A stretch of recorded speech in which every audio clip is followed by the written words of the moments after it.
Hey guys, welcome to our agent pattern series, and we're going to be talking about all the different types of agentic based patterns that you can actually utilize to build out that use case or that system that you're trying to build. Maybe you need a combination of these different patterns, but these are just the building blocks. They're modular and you can actually apply them in different scenarios, in different use cases, and combine them as you see fit. We're going to be starting with the most basic pattern, which is the basic reasoning agent. And from there, we're going to build this out as we go along into a multi-part series here on the YouTube channel. So let's get started.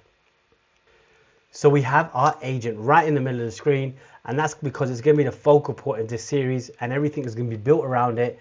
So it's bang on center. And this is software agent. It's not like any other piece of software. It has a couple of key foundational principles that it operates on. And the first one is that they are asynchronous, meaning they operate in a loosely coupled, event-rich environment.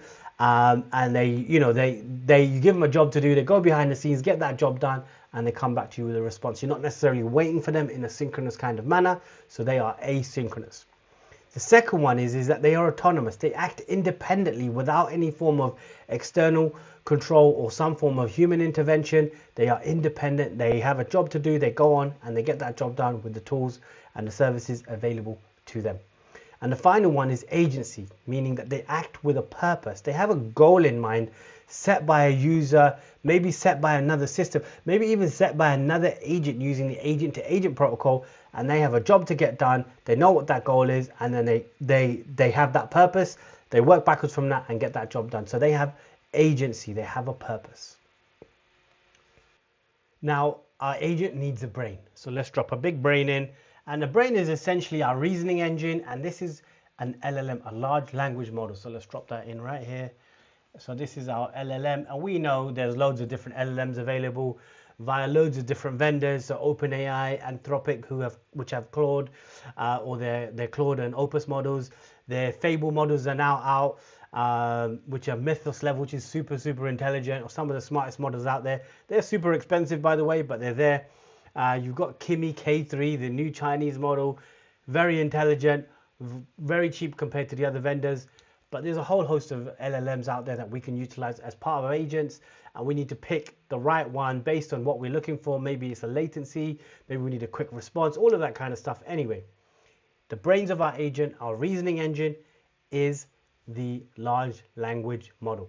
So now let's start looking at this specific pattern in more detail. So this is a basic reasoning agent, and you're going to recognize this pattern because you're probably doing it all the time. We have a request that comes in from whether it's a user, it could be you, it could be another system, it could actually be another agent. Remember, we talked about the agent-to-agent protocol. So the request comes in, and again, this is a highly composable workflow. So we're going to drop this into the agent. There's our little request.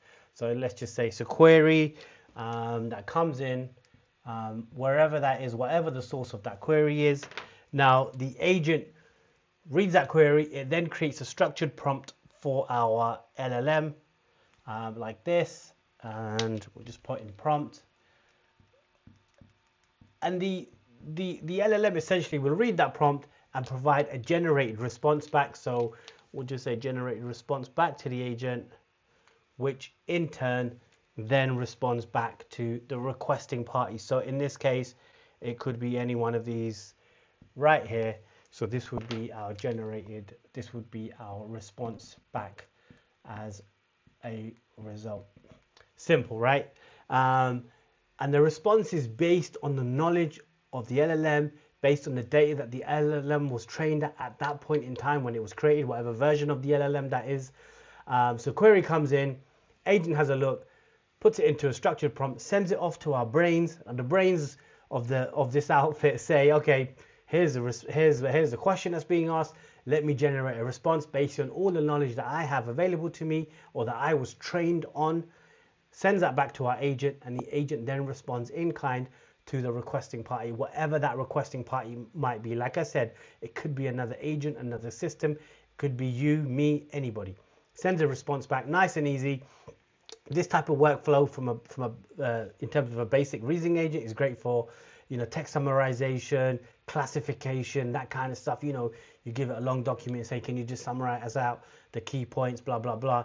And it can do that quite easily with the query that comes in, i.e. the piece of text that you're summarizing would be in that query. That would be structured out, sent to the LLM, back, and easy peasy. So that's one of the basic flows. Now, let me ask you a question. Remember, I keep emphasizing the fact that the LLM or the brains can only respond on the data it was trained on at that point in time. And that's key, because they won't necessarily have the most up-to-date information or necessarily have the context in which you want the response. So let's say you're a business, you're an organization, the LLM wasn't trained on your business, on your business's data. So how do we give the LLM context to ensure it gives us a context-aware response or a contextual response? So it's in the context of our business or the workflow or the data that we want it to respond with. Okay, so how can we actually give the LLM additional information to ensure that it gives us a context-aware response based on the latest data? Maybe it's your company's documentation, blah, blah, blah. So you get that context, you get a response in the context that you're looking for.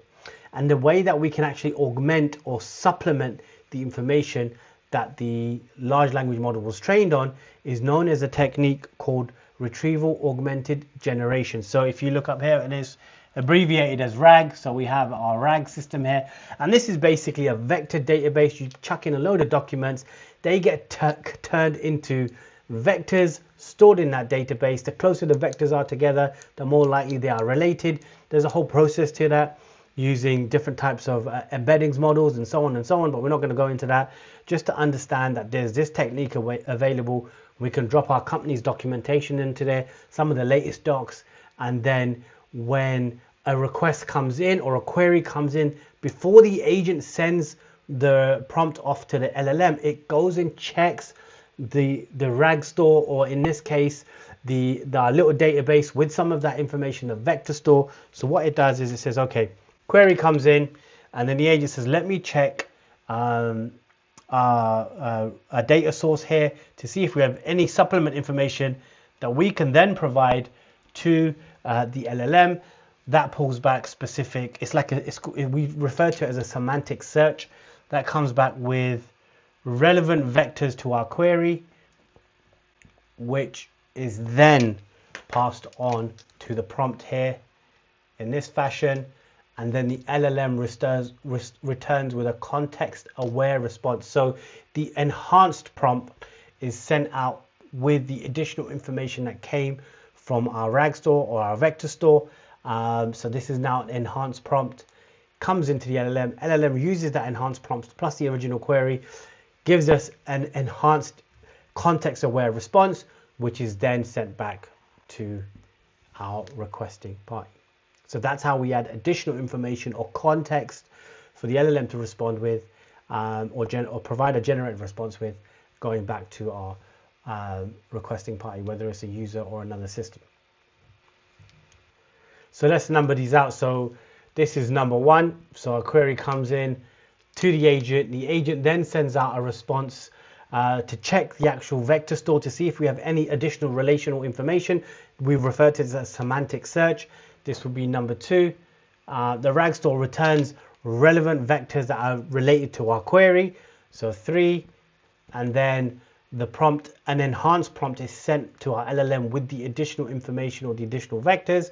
So let's say this is number 4, and the LLM then returns a generated response. So we'll say this is number 5, and then the agent receives that response and then sends that response on to the requesting party. So number 6. So nice and easy. You can see the kind of flow that we're going from 1 to 2 to 3 to 4 to 5 and 6, and sending that back to our requesting party. So basic reasoning agent with a RAG store. In terms of AWS, it's referred to as a knowledge base, which is fully managed for you. Other vendors will do different things, like you have Google's Vertex AI search services, and Microsoft have their own AI-based search services, which will implement the fundamentals of RAG and vector stores and so on and so on. Make sure you join us in our next video, where we're going to be talking about how agents can actually take actions using tools. So tool-based agents and functions and so on, how they can actually be interact with the world around them and how we can make those type of interactions and events and tools available to them. We're going to be starting to build that out in the next video. So catch you guys in the next one. Make sure you sub the channel, like the video. I'll see you then.